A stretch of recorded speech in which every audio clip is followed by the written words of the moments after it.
বাঙালির প্রাণের স্পন্দন বইমেলা ঘিরে জনসমাগম বিশেষ করে ছুটির দিন হওয়ায় বিপুল সমাগম ঘটে লোকজনের। তবে বই কেনার থেকে ঘুরে বেড়ানোর প্রবণতা বেশি বলে আক্ষেপ করেন লেখক ও প্রকাশকরা। নতুন বইয়ের ঘ্রাণ আর লেখক পাঠকের মেলবন্ধনে বইমেলার 15তম দিনটি আরো জমজমাট হয়ে ওঠে। বইপ্রেমীদের পদচারণায় উচ্ছ্বাস প্রকাশ করেন তরুণ লেখকেরা। আমার কাব্যগ্রন্থের পাঠক বেশি যারা, তারা হচ্ছে তরুণরাই বেশি, তো সেই অনুপাতে তুলনামূলক হচ্ছে সারা বেশ ভালোই। পাঠক বাড়লে বইয়ের বিক্রি বা যারা কিনতে আসবে প্রকৃত পাঠক তাদের সংখ্যাও বাড়বে। তো আমার মনে হয় যে বাড়ছে, যেহেতু আমার বইয়ের মুদ্রণটা একটা শেষ হয়েছে। নতুনদের পাশাপাশি পুরনো লেখকদের বইও অনেকে পাতা উল্টে দেখছেন, কেউ বা ঘুরে দেখছেন বিভিন্ন স্টল।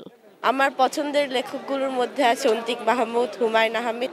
অন্যান্য যে লেখকের বই প্রতিবার নিই, তাদের মধ্যে এই বিষয়টা একটা অন্যরকম চাঞ্চল্য আমি লক্ষ্য করেছি। প্লাস যাতে বাংলা একাডেমি দেখে যে লেখকের মানগুলো এবং প্রকাশনার যে মানগুলো যাতে ভালো হয়।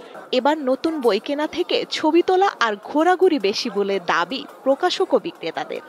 এবার আসলে মেলায় মানুষ খুব কমই আসছে তুলনামূলক যতটা দেখতেছি, আর যারা আসছে তারা বেশিরভাগই ছবি তুলতেছে। অ্যাকচুয়ালি বলা যায় মেলাটা হয়ে গেছে হচ্ছে ঘোরার প্লেস, ওই বই পড়াচ্ছে। মেধা ও মনন গঠনের মাইল ফলক অমর 21শে বইমেলায় শনিবার নতুন বই এসেছে 175টি।